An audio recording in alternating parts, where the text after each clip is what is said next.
Baiklah, selamat pagi dan salam sejahtera buat kita semua. Hari ini kita akan melanjutkan pertemuan kita dengan mata kuliah promosi kesehatan ya.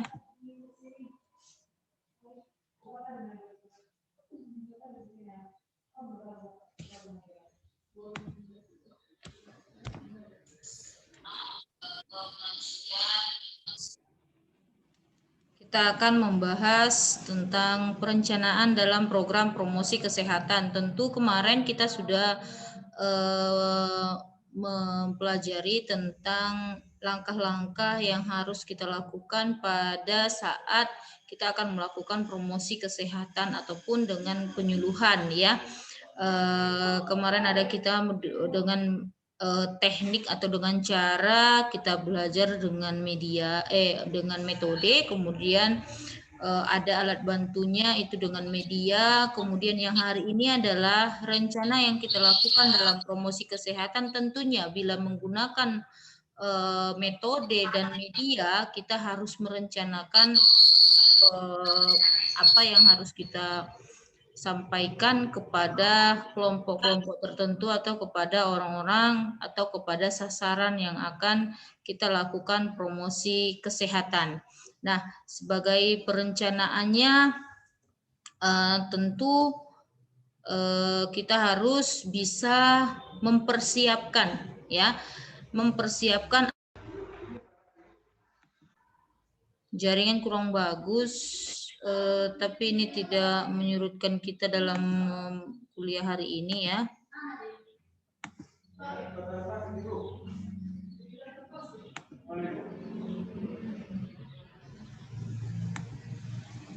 Nah, adapun pengertian dari perencanaan yang pertama itu adalah perencanaan merupakan perkiraan atau kita memperkirakan atau memproyeksikan apa yang akan dilakukan dalam melaksanakan pendidikan ya. Pada dasarnya program itu atau perencanaan itu harus mengatur dan menetapkan unsur pelaksanaan pengajaran atau pendidikan. Misalnya topik pelajaran, tujuan, bahasa, metode, alat, serta evaluasi. Itu yang Ibu sampaikan tadi. Salah satu bentuk dari perencanaan itu sendiri yang paling sederhana adalah satuan pelajaran atau satpel. Ada yang menyebutnya dengan satpel, ada yang menyebut dengan SAP, ya, satuan acara pengajaran atau penyuluhan. Nah, SAP ini merupakan rencana yang harus dilakukan. Sama dengan orang ibu bila ingin mengajarkan mata kuliah salah satu pokok bahasan kepada kalian, kami harus membuat SAP dulu. Ya, karena kami akan memberikan pendidikan kepada kalian, jadi kami harus bikin satuan acara pengajaran. Nah, SAP ini penting dibuat, jadi kalian pun harus bisa membuat SAP itu sendiri. Bagaimana cara membuatnya, mulai dari apa-apa aja alat-alat yang perlu kita perlukan, kemudian materinya apa aja. Tapi nanti ini ada yang harus di dalam suatu SAP itu yang perlu ya, yang harus dilengkapi. Yang pertama tujuan instruksionalnya. Apa tujuan harus dilakukan penyuluhan itu? Misalnya akan memberikan penyuluhan tentang KB, ya, apa tujuannya? Harus ada. Kalau tanpa ada tujuan nggak bisa. Misalnya sekarang Ibu kita mempelajari tentang perencanaan pada promosi kesehatan.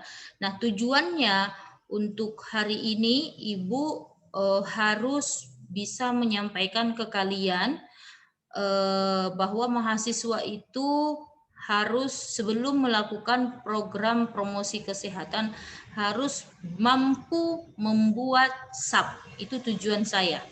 Jadi kalian nanti diharapkan setelah saya sampaikan mata kuliah ini harus mampu membuat satuan acara pengajaran atau satuan acara penyuluhan atau satpel. Nah, yang itu tujuannya. Kemudian bahan materinya apa? Nah, kemarin kita ada bahas tentang media. Di media itu hanya misalnya kita buat PowerPoint seperti hari ini Ibu PowerPoint ya yang Ibu gunakan medianya media laptop dengan aplikasi lunaknya itu saya memberikan slide PowerPoint. Nah, slide PowerPoint ini artinya saya menyampaikan hanya poin-poinnya saja, tetapi untuk materi seluruhnya nanti akan saya buat satu buku tentang perencanaan program promosi kesehatan ini.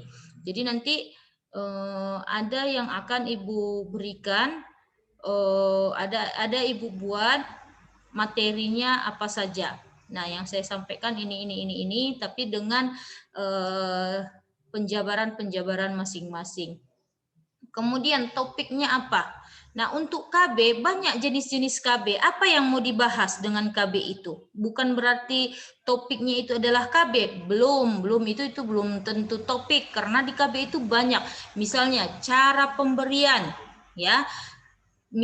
Kemudian jenis-jenisnya ya, jenis-jenis KB apa topiknya? Oh, topiknya ini tentang jenis-jenis KB. Berarti kamu menyampaikan kepada audiens, kepada sasaran itu tentang jenis-jenis KB.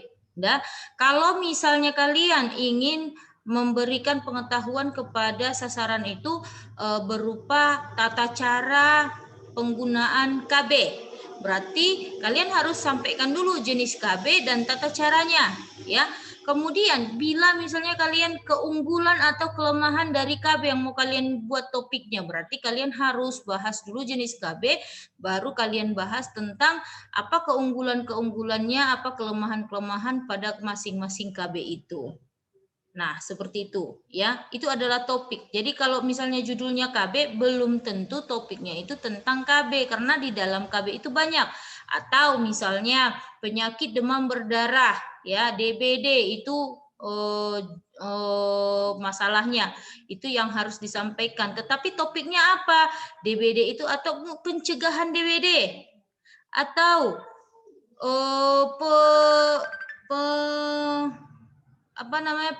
penata laksanaan atau cara mengatasi yang mengalami gejala DBD atau pengobatan DBD di lingkup rumah tangga misalnya seperti itu topiknya. Jadi beda ya. Kemudian metode dan alat bantu mengajar. Jadi setiap kalian melakukan penyuluhan untuk menarik perhatian lebih baik diberikan alat bantunya supaya dalam menyampaikan secara dengan metode ceramah, metode diskusi, kita lebih gampang mengarahkan dan tidak lupa alur-alur yang harus kita sampaikan. Ya. Kemudian evaluasi atau penilaian. Tentu evaluasi itu selalu dilakukan belakangan. Kenapa? Karena setiap kita melakukan apapun itu, tindakan apapun itu harus kita lihat hasilnya. Apakah sampai, apakah bisa diterima oleh sasaran kita sesuai dengan apa yang kita sampaikan. Tentunya setiap mata pelajaran, setiap subbab yang Ibu kasih ke kalian selalu ada latihan. Ya. Jadi kepada audiens pun sasaran pada saat penyuluhan bisa kalian lakukan hal yang sama, dibuat latihan. Tapi untuk menarik perhatian dibuat misalnya ada hadiah, 3 orang bertanya pertama diberikan hadiah misalnya seperti itu. Karena supaya menarik perhatian dari audiens kita. Tapi itu kita sampaikan bila ada kita mau kasih hadiah di akhir, dari awal itu harus kita sampaikan bahwa nanti di akhir ini akan ada pemberian hadiah tentunya bagi 3 orang yang bertanya atau 3 orang yang bisa menjawab pertanyaan yang kami lontarkan tadi akan diberikan hadiah, misalnya seperti itu. Nah, supaya menarik perhatian. Jadi sasaran kita ini pun berupaya untuk memperhatikan kita selama kita memberikan penyuluhan. Nah, Kemudian tahapan untuk membuat SAP itu, ya, tahapan untuk rencana membuat SAP itu, yang pertama tentukan dan identifikasi sasaran pasiennya. Nah, tentukan dulu siapa orangnya, siapa sasarannya. Tentu ini sudah Ibu sampaikan sebelumnya, sasaran-sasarannya mulai dari bayi, balita, sampai dengan lansia. Siapa dulu sasarannya? Itu ada di SAP. Nanti akan ada contohnya Ibu kasih ya. Siapa sasarannya. Kemudian di sasaran ini, nah yang pertama paling penting adalah tentukan segmentasi sasaran. Nah, memilih sasaran yang tepat dan dianggap sangat menentukan keberhasilan promosi kesehatan. Tentunya jangan salah sasaran. Apabila kita ingin memberikan penyuluhan tentang membuang sampah yang baik dan benar, sasaran kita bukan lansia, tetapi kepada kepala rumah tangga atau ibu rumah tangga. Nah, kemudian segmentasi sasaran memungkinkan pengelola program menghitung kelompok sasaran untuk menentukan ketersediaan, jumlah, dan jangkauan produk di pasaran. Nah, bila kita memasarkan sesuatu, seharusnya kita lihat bahwa sasaran kita itu bisa memperolehnya di pasaran, di lokasi-lokasi lainnya, ya. Misalnya kalau kita suruh mereka untuk menggunakan KB, sementara kita susah untuk sementara KB itu susah didapatkan di lapangan, akan berefek tidak baik kepada sasaran kita. Seperti itu contohnya. Jadi kita memberikan penyuluhan dan tentunya mereka pun gampang untuk memperolehnya. Ya, jadi jangan susah. Kemudian kita sampaikan ini bisa dibeli di mana. Kalau kita mau KB datangnya kemana? Kalau mau misalnya buka KB mau membukanya di mana gitu, harus disampaikan. Kemudian kumpulkan data sasaran yang menyangkut data perilaku, kemudian epidemiologi, kemudian demografi dan geografi, serta data psikografi atau gaya hidup. Nah, ini sangat mempengaruhi dengan metode kita dalam melakukan penyuluhan. Orang-orang yang berpendidikan tinggi yang akan kita lakukan penyuluhan akan berbeda prosesnya dengan orang-orang yang mungkin dia jadi nantinya petani, ya, kemudian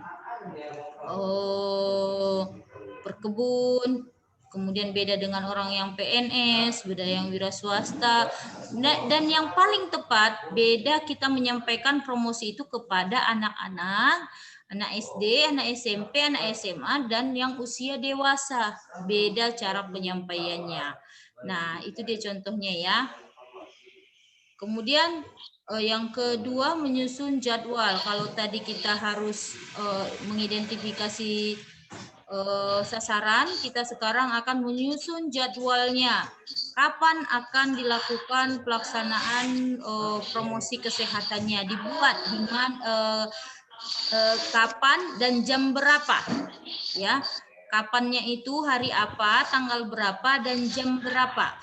Ya, di sini penjelasannya disajikan dalam bentuk bagan chart atau tabel, dituliskan di awal pembuatan SAP setelah judul. Ya, itu yang kedua. Yang ketiga, menentukan prioritas pengajaran atau topiknya apa. Seperti yang Ibu sampaikan tadi, topiknya mau ngapain?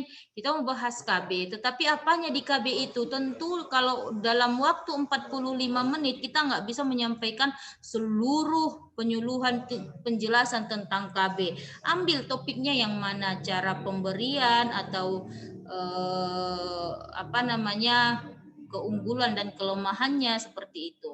Nah, tentunya lebih baik disesuaikan dengan kebutuhan hierarki Maslow, yang mana dulu ya, yang paling penting apa dulu ya, misalnya cara pemberian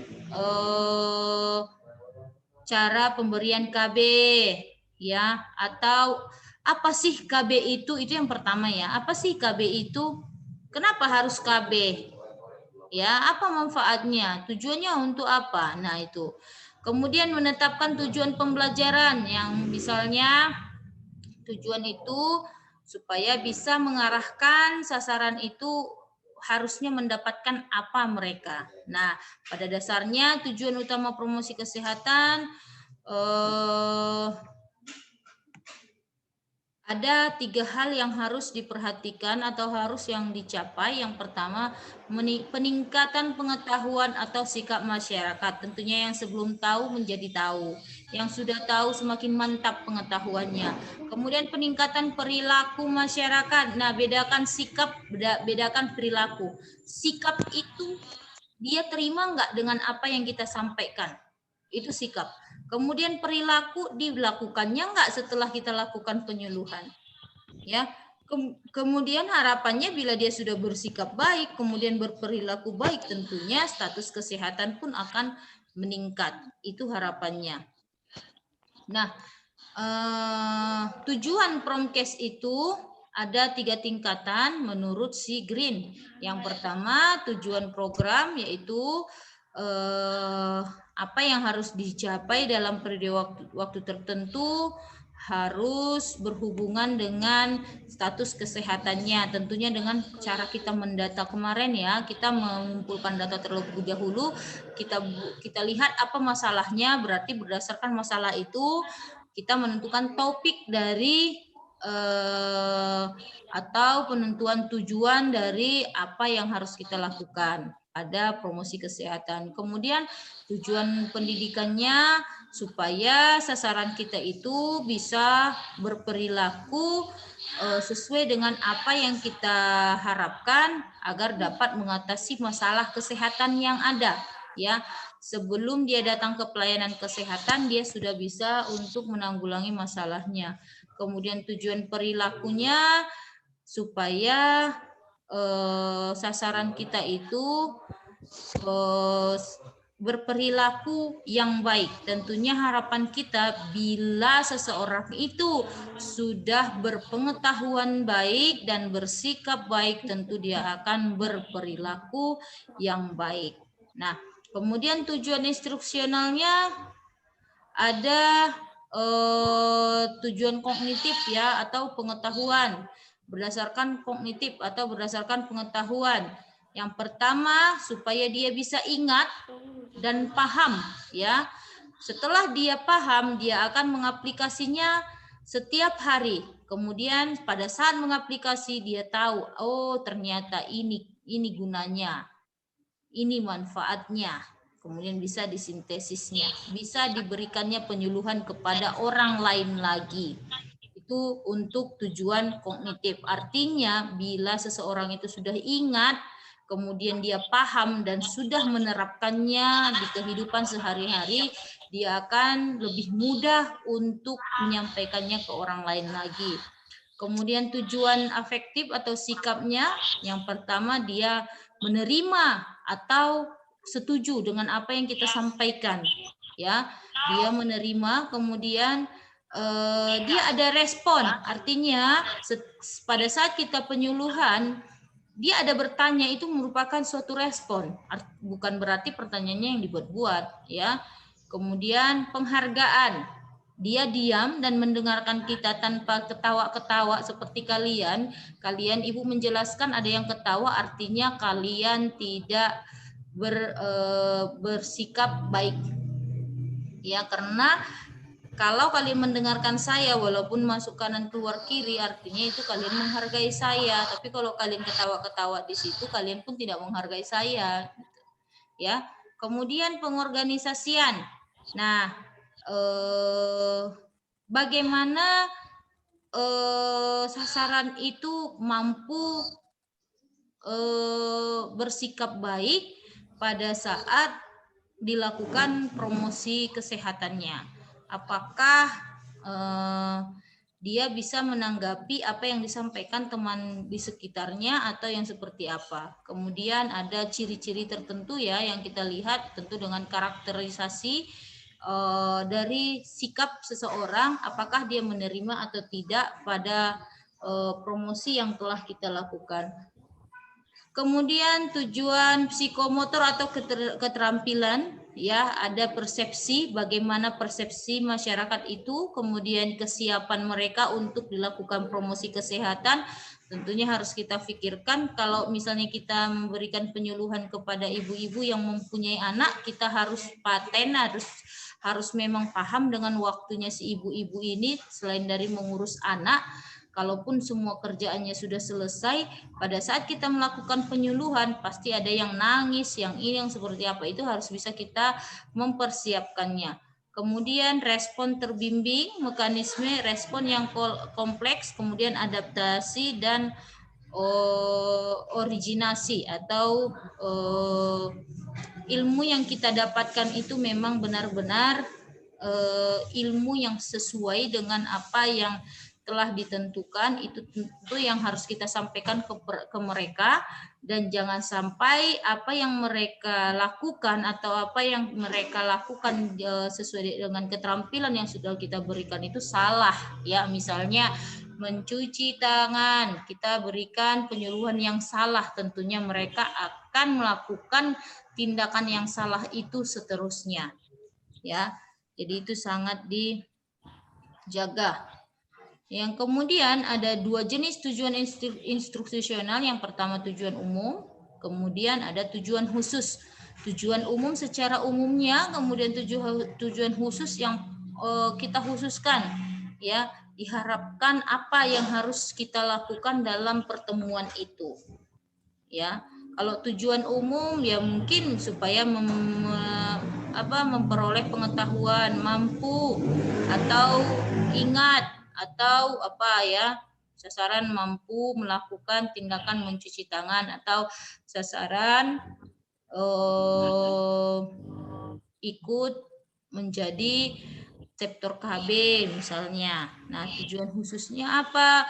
Supaya mereka paham apa kegunaan KB implan, misalnya seperti itu.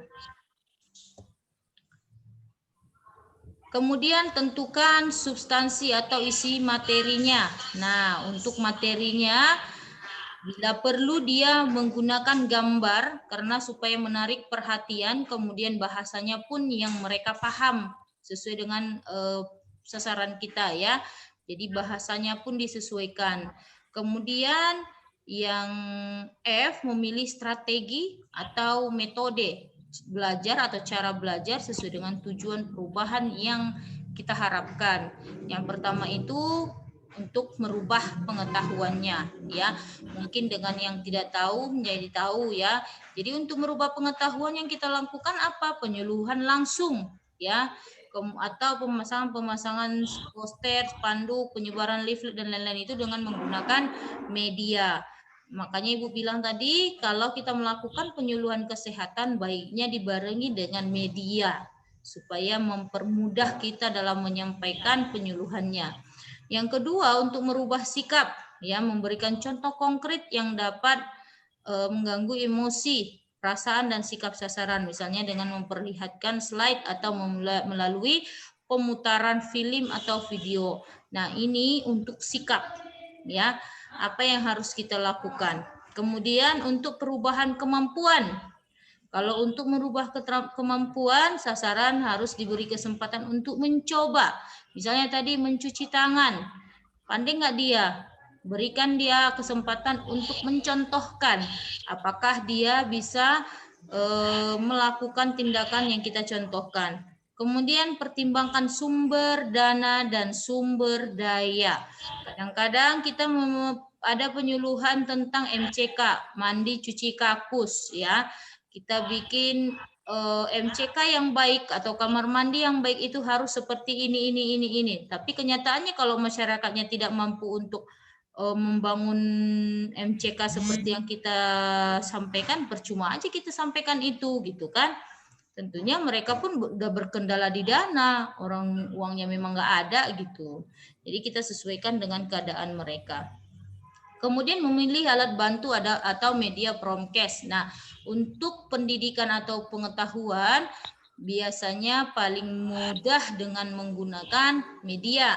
Media promosi yang kita pilih itu harus memang tepat pada sasaran. Tentunya kalau misalnya sama anak-anak lebih baik diberikan slide atau film atau video. Tapi kalau dia sama orang tua kita kasih poster atau leaflet dengan tulisan kecil-kecil, mereka nggak bisa baca. Ya, harus kita sesuaikan dengan sasarannya kita. Kemudian media yang dipilih harus bergantung pada jenis sasaran. Nah, ini yang Ibu sampaikan juga tadi ya. Kemudian mengembangkan pesan dalam media yang digunakan. Seperti saya ini tadi membuat slide. Ya, ini slide Ibu tunjukkan ke kalian. Slide PowerPoint. Artinya hanya saya sampaikan yang poin-poinnya saja. Kemudian saya akan menjelaskan dengan poin-poin yang sudah saya buat. Kalian pun seperti itu. Apa poin-poinnya? Kemudian di dalam brosur, di dalam leaflet, tentu nggak bisa dimasukkan semuanya ke situ. Ya, nah, keterampilan kalianlah untuk menjelaskan paparan dari apa yang telah kalian sampaikan melalui dengan yang ada pada media yang sudah dibagikan kepada sasaran tersebut. Kemudian merancang rencana kegiatan pelaksanaan. Yang pertama harus ada pembukaan. Ya, pembukaan itu siapa yang menyampaikan? Tentunya dia ada protokolnya, ya. Apa pembukaannya, bagaimana cara menyapanya, berbeda-beda. Kemudian pelaksanaan kegiatan inti penyuluhan, ya, siapa yang menyampaikannya, materinya siapa yang menyampaikan, berbeda lagi ya. Kemudian acara penutupannya yang seperti apa, ada ditutup dengan pertanyaan dan jawaban, atau dengan diskusi, atau dengan doa, atau dengan snack, jedah, ya. Itu biasanya.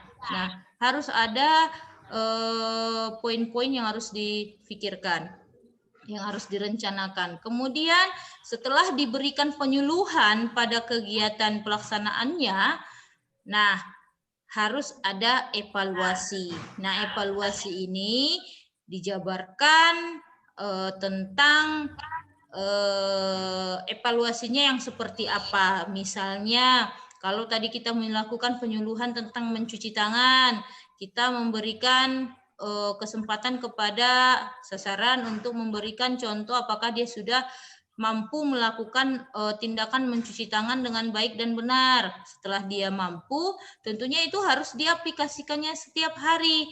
Jadi bagaimana cara mengevaluasinya? Nah, lihatlah dia apakah mencuci tangan sesuai dengan apa yang kita sampaikan, ya, setiap hari.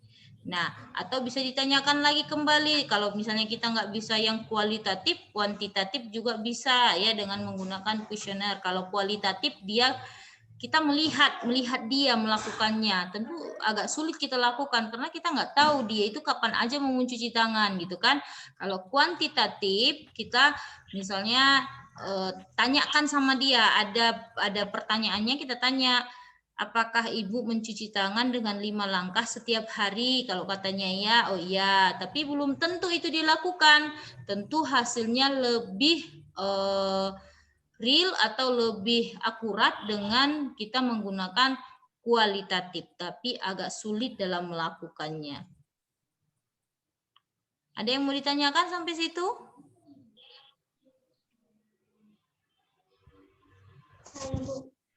Ya, di sini ada beberapa latihan, ada 7 soal latihan yang harus kalian buatkan videonya.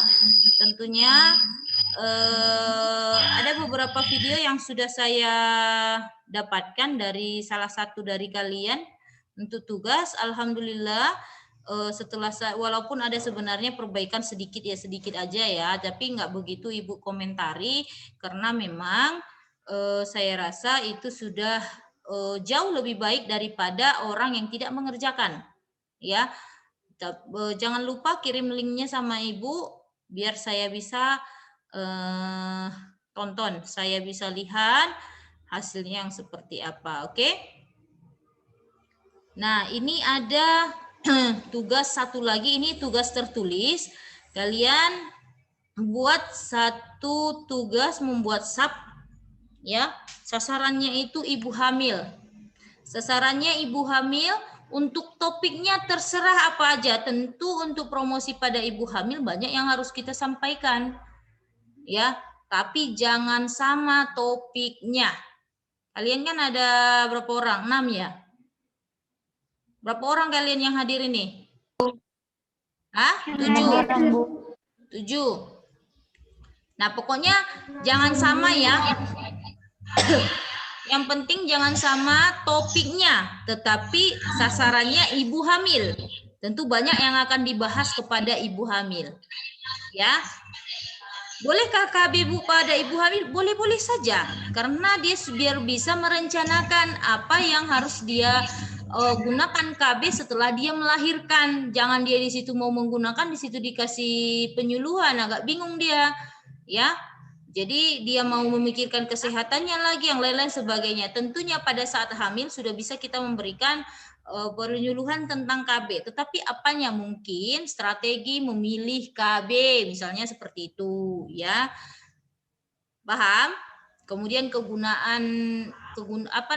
keuntungan dan kelemahan KB itu yang jadi gambaran. Kemudian cara pembelian boleh saja. Yang penting sasarannya ibu hamil. Kemudian Bu, boleh nggak kepada ibu hamil diberikan penyuluhan tentang imunisasi? Boleh, karena anaknya akan lahir. Sebelum anaknya lahir dia harus pikirkan, harus bisa merencanakan anaknya itu nanti di bulan sekian harus diberikan imunisasi jenis ini, di bulan sekian harus diberikan jenis ini gitu ya. Dia harus sudah paham itu gitu. Jadi boleh saja. Yang penting sasarannya adalah ibu hamil. Oke? Ya, untuk contohnya nanti Ibu kirim ke grup seperti apa, karena ada yang penting-penting ya di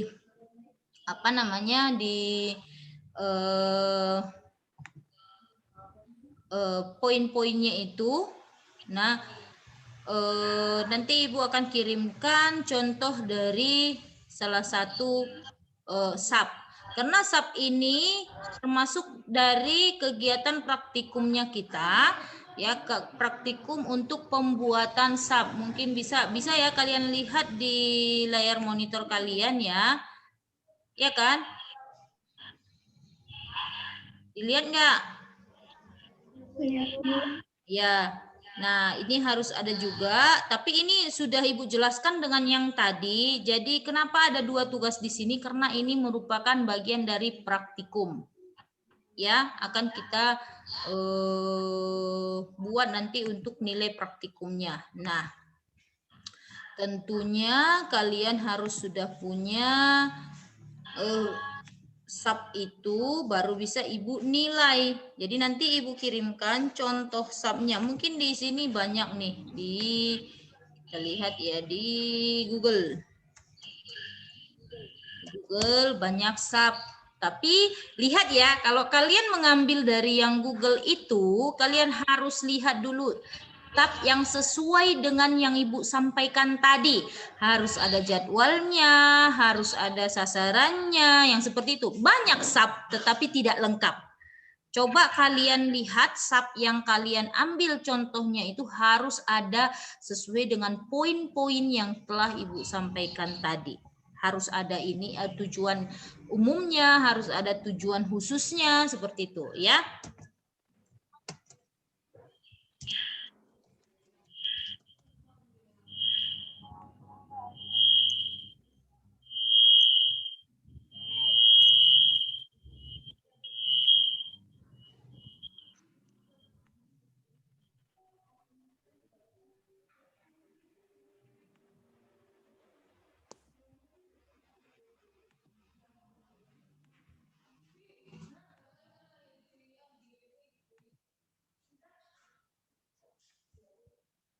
Ya, bisa kalian lihat nanti.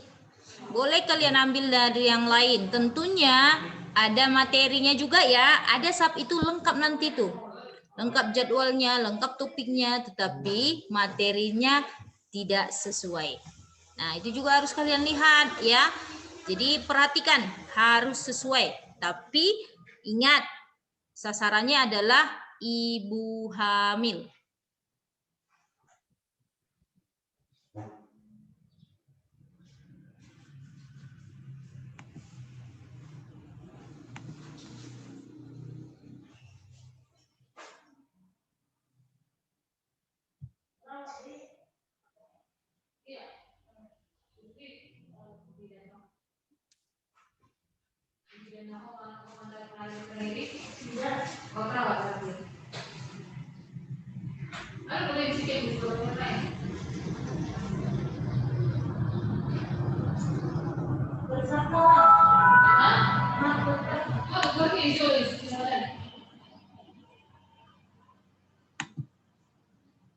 Nggak bisa dibuka. Nantilah Ibu kirimkan ke WA ya, contohnya. Ya, Bu. Akbit ya. Ya, Bu. Ibu matikan pula handphonenya. Ya mungkin itu aja yang bisa Ibu sampaikan. Mudah-mudahan kalian bisa menyampaikan kesimpulan-kesimpulan itu dengan tentunya dengan latihan yang sudah Ibu berikan. Itu inti dari yang harus kita pelajari pada hari ini. Tentunya tujuan khusus dan tujuan dari pembelajaran hari ini itu sesuai dengan setiap latihan yang Ibu kasih. Mahasiswa itu harus mampu menjelaskan tentang ini, mahasiswa harus mampu menjelaskan tentang ini. Itu yang Ibu tentukan tujuan dari pembelajaran hari ini. Jadi tuangkanlah tujuan itu dengan video-video kalian di YouTube, ya. Jadi harapan Ibu, mudah-mudahan kalian bisa menyampaikan tugas-tugas dengan baik dan benar. Artinya kalian punya respon yang baik dengan apa yang Ibu sampaikan kepada kalian tentunya. Mungkin itu aja pertemuan kita hari ini. Nanti materinya Ibu kirim di grup. Kemudian contoh subnya juga. Untuk subnya itu Ibu tunggu hari ini juga. Ya, Ibu tunggu hari ini juga. Maksud saya sebelum hari Sabtu lah ya. Sebelum hari Sabtu Ibu tunggu hasil dari subnya. Tidak mesti dikumpul ke Ibu langsung maksudnya jangan hard copy atau jangan berdasarkan tulisan atau yang seperti apa, tapi Ibu maunya yang soft copy, artinya dia berupa PDF, berupa Word, berupa apa aja pokoknya sesuai dengan ketentuan-ketentuan yang Ibu sampaikan tadi. Ya. Apabila ada yang ingin ditanyakan, silahkan ditanyakan di grup, nanti akan Ibu jawab, atau WA pribadi juga boleh. Insya Allah nanti akan saya jawab. Mudah-mudahan semuanya bisa menjelaskan latihan-latihan yang Ibu sampaikan. Tentunya harapan saya kalian sudah paham dengan materi yang Ibu sampaikan. Mungkin itu aja dari Ibu. Kurang dan lebihnya saya mohon maaf. Assalamualaikum warahmatullahi wabarakatuh. Waalaikumsalam warahmatullahi wabarakatuh.